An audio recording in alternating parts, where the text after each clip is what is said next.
What's up, everyone? It's Ditch. Welcome to the DTE Show. This is episode 6. Please like and subscribe. It's the best way to support me, my channel, and everything that I'm doing over here at DTE Music. Let's get into it.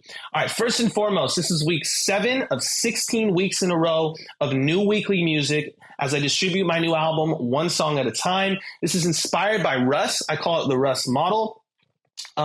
He dropped new weekly music for 96 weeks in a row, not just 16, 96 weeks in a row. So I have an incredible amount of respect for Russ, and I have an incredible amount of gratitude to him because he's giving us free game and he's giving us the free independent blueprint, right? So really appreciate you, Russ. Big fan. Thank you for everything you're doing. This week's release is called 2 Steps Forward, 1 Step Back, produced by Omar and Dasmond De Leon. Shout out to them. Go give them some love. They did an incredible job on this beat. And this is an old school boom bap rap type of song that's here to remind us to remember that when we take 2 steps forward and 1 step back, we're still moving forward. Okay. I'm really hard on myself, and I know a lot of us are. And I like to use riding a bike as an analogy for this. Anybody who gets on a bike for the first time is not going to be perfect at balancing. It's impossible. You're going to fall off the bike. But every time you fall off the bike, it's not like you're failing at learning how to ride the bike. It's not like you can't do it. You know what I mean? It's actually that's part of the process of you learning how to do it, learning how to master the balance and learning how to ride the bike. Falling is part of the progress. And if we can remind ourselves that, I think a lot more of us will be a lot happier in life because we are moving forward. So I encourage you to remind yourself of that. And that's what this song is about. So I appreciate you guys listening, and I appreciate you guys supporting as always. It really means a lot. Everybody who's been here through this journey up to this point with me, who supports me. I have a lot of different supporters from a lot of different places. My friends, my family, my Instagram community, my X community, people who watch this podcast, people who stream my music on streaming platforms. So I just want to say thank you to everybody out there who does support me because it does mean a lot to me. Now I want to get into what the meat of this podcast is going to be about, which is men's mental health, and in specific, masculinity, sexuality, and dating. We're going to start with dating because it ties into masculinity and sexuality, and you'll see how I tie that in a second. But first, I want to give some data points. Number 1, about 70% of divorces are initiated by women. Number 2, about 50% of men in the last year haven't had sex and or don't really have it as a priority to try to find a mate and try to find a partner. 3, there's a 2-to-1 ratio right now of women to men that are graduating college. That means for every 1 man that graduates, there's 2 women. And you'll see why that matters in a second. And number 4, more men commit suicide than women. Why do I bring all these data points up? I want to start with the first data point, which is that about 70% of divorces are initiated by women. How does this create any type of stability for a man? How does the man feel like he can provide for this woman? If there's a 70% chance that if this ends up a divorce, it's because she initiated it, not me, that makes me a lot less likely to want to provide, to want to trust, to want to open up and be vulnerable, to want to not sign a prenup, all these kind of things. Okay. That also ties directly into men not having sex and men not really prioritizing dating. It's not because we don't want to, it's because we just don't feel like we can find a woman that we can trust, that we feel like is going to be by our side, who's going to value the relationship as much as we value the relationship. And so a lot of men have quit. A lot of men have just kind of been like, all right, you know what, whatever. I'd rather not be in a relationship than be in a bad relationship with a woman who I can't even trust is going to stay around, even if I do provide a bunch of stuff. Because the moment you stop doing what she wants, she can go find another person on an app or whatever. So there's that. The next data point of there being 2-to-1 ratio of women graduating college as opposed to men. This is a huge data point as well, because it means that as much as I'm excited that women are getting what they deserve, making more money, getting more recognition, being able to be in more positions of power, which they should, this has created an imbalance in the dating scene because women are making, in general, are making on average more money than women used to. And as a result, they don't want to date a man who makes less money because they want a man who can provide. So if a man can't provide more money than she's already making, what is he there for? So that creates a problem, right? And then, like I said, men committing suicide is a huge, huge, huge statistic that nobody talks about enough because they do commit suicide at a higher rate than women. It's not a comparison game. Every suicide matters, in its own situation, and not one suicide makes another one any less impactful, right? But I just say this because you don't really hear about it. You don't really hear about men committing suicide. You don't hear about how, the pressure of everything nowadays has really taken a toll on men. And it's causing a lot of men to get into a very dark place. And if you look at school shootings, if you look at violence, if you look at a lot of that data and a lot of the statistics from that data, a lot of that is done by lonely single men. So I bring all that up, all those data points up, and to tie all that together for me to say this. If you're a man out there and you feel lonely and you feel like it's really hard for you to find a woman because women don't want to be wives, they don't want to be mothers, they don't want to be in traditional relationships, they don't value the union of marriage the way that they used to. Of course, there's men like that as well, but you get what I'm saying. If you're one of those men, I see you and I hear you, and I'm one of those men. So you're not alone. Okay. And that's why I wanted to talk about this, is because I want men to feel like they're not alone, that they're not going through this by themselves, because it's depressing. It's very depressing. The two things that I want as a man most, even more than my music, is to be a husband and to be a father. Okay. And, it is really depressing because you don't see a lot of women nowadays who want to be a wife and a mother. The trend is, I don't need to be married. I don't need no man. I'm a boss babe. All right, well, then a lot of you women are going to be upset that you can't find the man that you're looking for, because no husband material kind of guy wants to sign up for that. They want to sign up for a woman who wants to be a wife, who wants to be a mother. But apparently that's sexist and misogynistic and all of these things. So, look, guys, if you're a man out there, I really feel for you. Like I said, I'm one of those men. And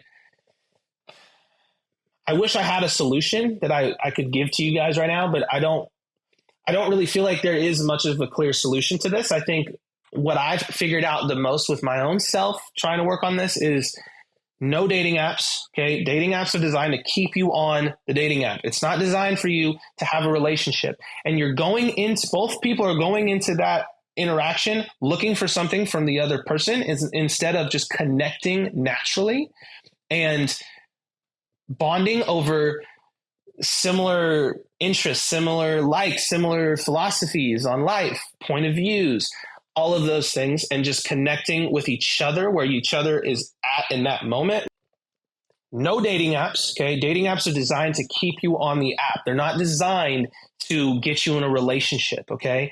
And when two people meet on the app, they're meeting already. The interaction is based off of getting something from the other person in the relationship, instead of just meeting someone naturally and bonding with them over your similar interests, likes, philosophies, point of views, etc. Number 2, no porn. Obviously, this should be like a no-brainer, but I'm a recovering porn addict myself. So just being upfront, just want you guys to know that I'm not preaching, I'm not teaching, I'm just speaking from my own experience. Okay. When we watch porn as men, we are, number 1, we're contributing to the objectification of women. But number 2, we're giving ourselves an unrealistic expectation of what sex is. Okay. And it strips it of its spiritual value, and it strips it of its sacred value. And now, not only do we not have sex in our life, but we're even more lonely because we're feeling shameful because the only kind of sex we experience, quote unquote, in our life is on a screen. So I really encourage men out there, no porn. I know that we've made it very, very acceptable per se in our culture by empowering OnlyFans, and that's a whole nother discussion I'm not going to get into today that I do have strong opinions on. But listen, porn is bad. No porn. It's destroying your life. It's destroying girls' lives. It's destroying relationships. It's destroying our culture. Okay. Number 3. Okay. No dating apps, no porn. Number 3, go out, find things that you like to do, and go do those things. I love to do hot yoga. I'm really into breath work. I'm really into sound healing. Anything that's kind of spiritual, meditative, ceremonial, I'm really into that. I'm making a commitment to myself to start going to more of these events, at least twice a month. That's a great place to meet people, a great place to meet like-minded women as well. So if I'm a guy out there, that's what I am. If I'm a guy, I am a guy. If you're a guy like me out there struggling with feeling lonely, feeling like you can't find a woman, that's what I would do. No dating apps, no porn, go out more. Okay. I'm not a partier. I'm not a drinker. I'm not a drug guy.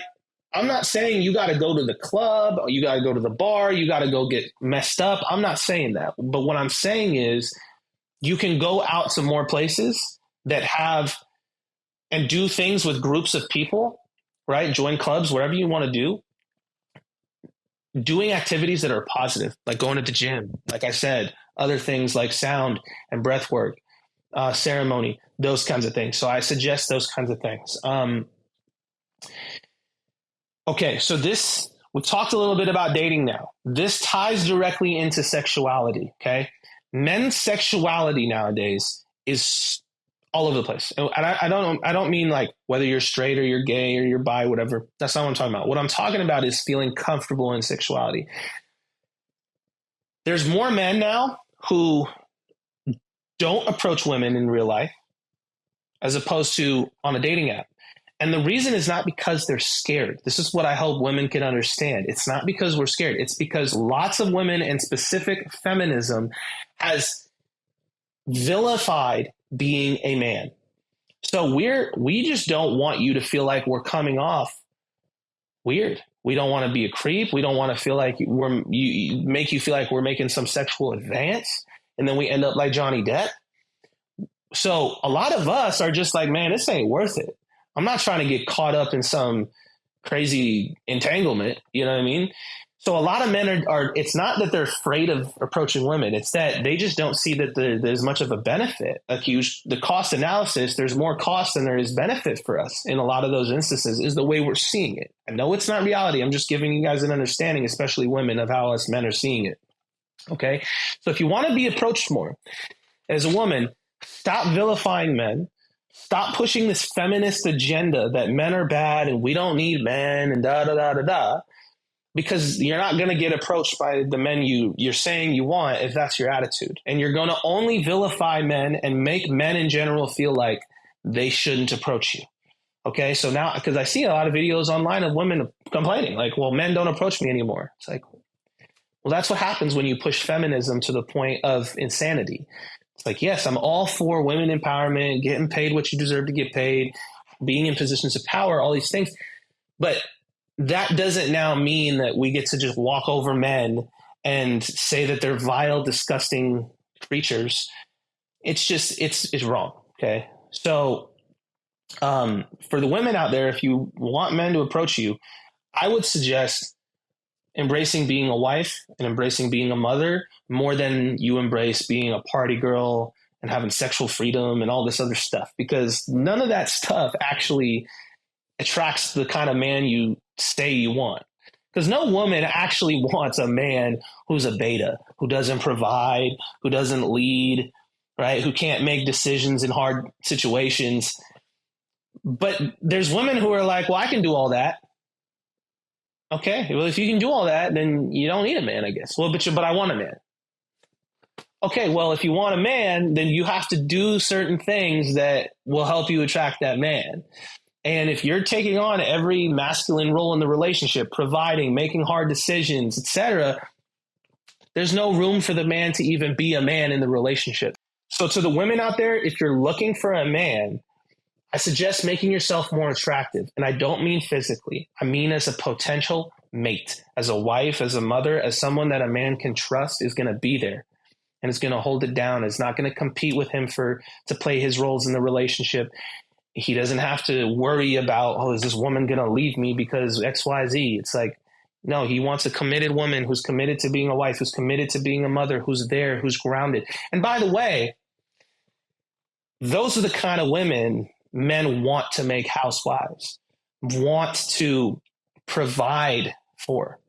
And again, that doesn't mean you don't do your own thing. Of course, listen, you want to do your own thing, but I just want to be able to give my woman the option. You want to not work, you want to focus on just being the mother to our children. That's a full-time job in and of itself. So I want to be able to provide that opportunity for you if you want to. And if you say no and you want to work full-time still, I get it.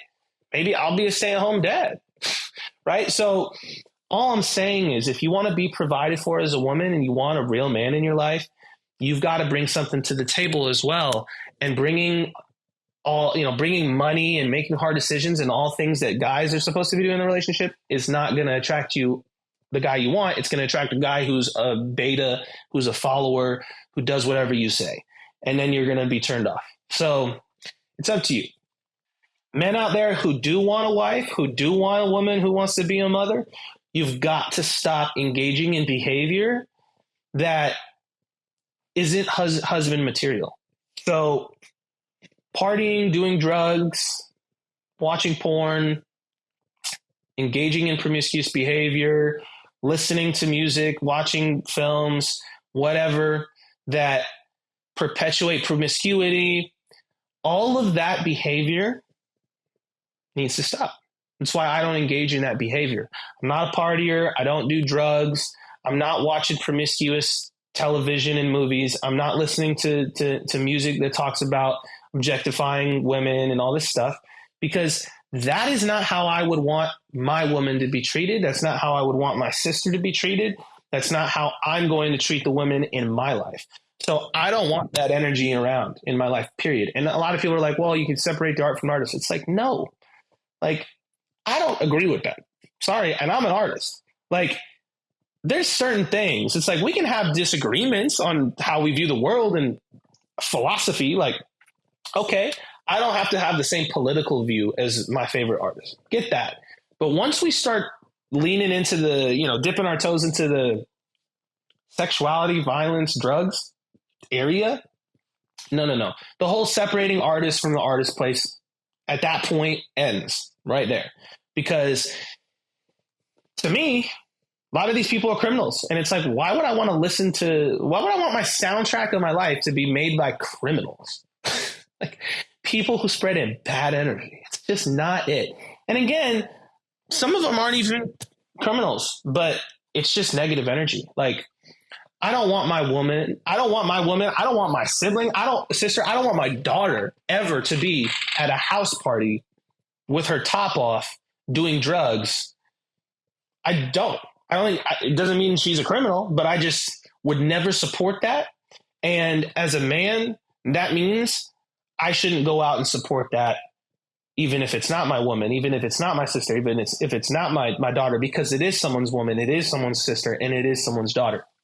So I think it's on us men as well to lead. Like I just talked about, women want us to lead. Well, let's start leading, okay, by being men of faith, being men who are committed to being real men, providers, husbands, okay, fathers, okay. Let's start prioritizing what's actually important in life as men, okay? And bringing that stability to women and showing them, hey, this is how a man should treat you, okay?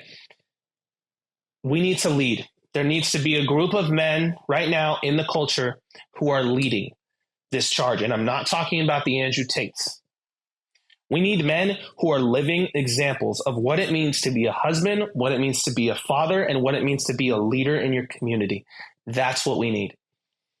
Okay, so I'm committing myself to being that man. And I hope all the men out there that are watching this can commit to being that as well. And I hope that all the women out there who have watched this can commit to being a mother and commit to being a wife. Being that kind of woman is going to attract you the kind of man that you guys want. Okay, tying into masculinity now. Okay, we've talked about dating. We've talked about sexuality. Now let's tie it into masculinity. The downfall, the decline of masculinity is a serious issue. The downfall and decline of testosterone is a major issue. Okay, men on average now have less testosterone in their bodies than they did before. And there's a lot of reasons for that. You know, we're not outside as much. We're fucking eating, excuse my language, we're eating microplastics all day long. We're engaging in, you know, what's the word I'm looking for? Not sedentary, like just lazy behavior, like, you know, just very comfortable behavior. Gluttonous behavior is what I'm trying to say. And all of that, this is lowering the testosterone levels in men, and it's creating a masculinity issue. And like I just talked about, being a husband, being a father, being a man who's a leader in the community, that will take care of a lot of your testosterone problems, and your testosterone problems will take care of a lot of those problems. So it's kind of a symbiotic relationship. The more you're a leader, the more you act as a father, the more you act as a husband, the higher your testosterone is going to be, because you're doing male things, working out as well. And if you, vice versa, if you raise your testosterone, the easier it will be to be a father, to be a husband, to be a leader in your community. So I encourage everybody out there, embrace your masculinity. I learned to be afraid of my masculine aggression, but there's nothing wrong. There's actually nothing. It's actually a great trait. It's actually my life force energy that's kept my genes going this long, that's allowed, you know, me as a man and my ancestors to continue our genes.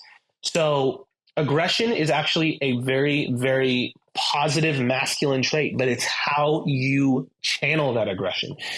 Channel it into your work, channel it into your life, channel it into your workouts, channel it into your pursuit of women.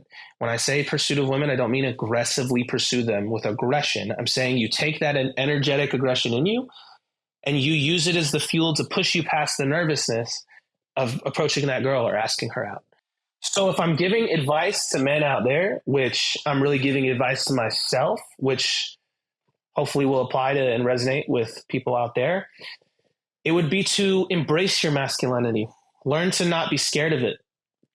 And when you can integrate that, then you're going to feel better about your sexuality, and your sexuality is going to be integrated as well. And then you will be having more success dating. So again, I just want to say, if you're a man out there who's lonely, who feels like he can't find a woman who's going to hold it down, be a wife, be a mother, be someone who's a source of peace and calm in their life. If you're a man out there who's struggling, trying to make money in the economy nowadays, any of those things, I feel for you. I am you. Okay. And there's a lot more of us than we think. Okay. And if we, as a community of men, if we support each other and we build each other up and we keep pursuing our endeavors to be men and to provide, then I know that we will achieve it. We will achieve it. So, all right. So that's what I wanted to talk about today on this podcast. I know it's a little bit all over the place. I'm also having some recording issues where my recording is pausing and unpausing itself at times. So you'll see it's cut throughout the video at certain points. I also have acid reflux and I'm half paralyzed vocal cords. So bear with me. You know what I mean? I'm healing from all these things, but I really felt like, I missed my podcast last week because I was dealing with some personal stuff. I wanted to get back on the pod, and I also wanted to talk about a lot of this stuff, the masculinity, sexuality, and dating for men, because it's something that I'm going through right now with my life, and I'm trying to navigate, and it's very difficult. And I know there's men out there who are also going through the same thing. So I wanted to be a source of someone that you can relate to, someone that you can be like, oh yes, exactly. That's what I'm going through. He gets it. Somebody gets it. I want that because people on podcasts are that for me. So hopefully I can be that for someone else out there as well. Like I said, new music right now coming out every week. I'm on week 7 of 16. My new album is distributing one song at a time. I'm really, really grateful to everybody out there who's supporting and who's with me on this journey. It's been a process. I started making music when I was 10 years old, and due to some medical issues growing up, I got pulled away from being able to make music. I had to spend a lot of time in medical facilities, and ended up leaving home at 16 years old to go to a boarding school that would help me be able to deal with a lot of my medical situations, and would allow me to learn how to live a healthy life and heal and all of that stuff. So I started making music at 10, but at the age 13 to 19, I really didn't make a lot of music because I was focusing on my health, and I had to. And I was a kid and I didn't really know what was going on. So in college, I really got back to it. And that's when my journey really, really began, was about 6 years ago with my music, about 6 years ago in Utah in college. And then I moved to Portland, and it continued there. And now I'm back home in LA for the first time since I was 16. And, I didn't have a team in Utah at all. And I was just working with random producers on BeatStars. Now I got a team. I'm really connected to the industry, got a lot of cool producers that I'm working with. And now the next step is I'm doing more production now, and just keeping everything in-house and being able to create original music and own the masters and, completely have all the rights and full 100% royalties between myself and anybody who's worked on the song, and start really building this business out and start building equity. Every song I put out is an investment, and I'm just excited. I've got a lot of cool stuff coming. I'm going to be on some podcasts. I got a couple shows that I'm going to be doing the rest of this year leading up to the rest of the album being released. So I'm super excited to show you guys what else I have planned for 2025, but 2026 is really going to be the year. I don't want to tease too much about that yet because I'm still doing everything this year in 2025, but got a lot of really, really cool stuff planned. And I'm just excited to see where this takes us. Okay.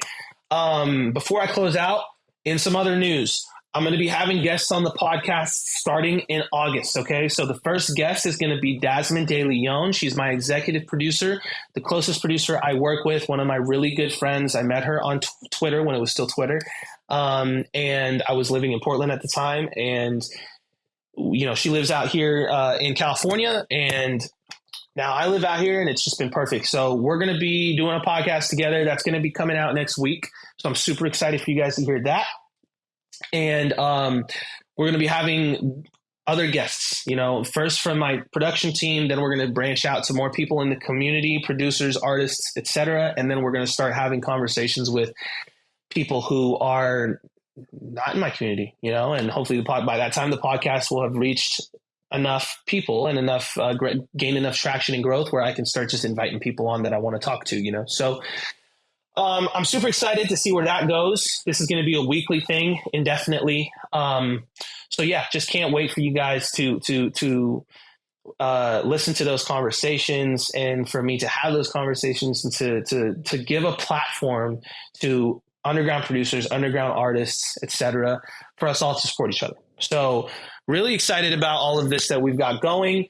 I'm also going to be starting a collaborative podcast separate from this one with one of my best friends and my brothers from 7th grade. His name is Isaiah. Okay. He's a certified life coach. Okay. Go follow him on social media at Isaiah Magnetic Soul. I'm going to put the tag in the comments. So I believe it's something like that, right? I don't know exactly his handle off the top of my head, but I'm going to tag him in the comments. So go follow him.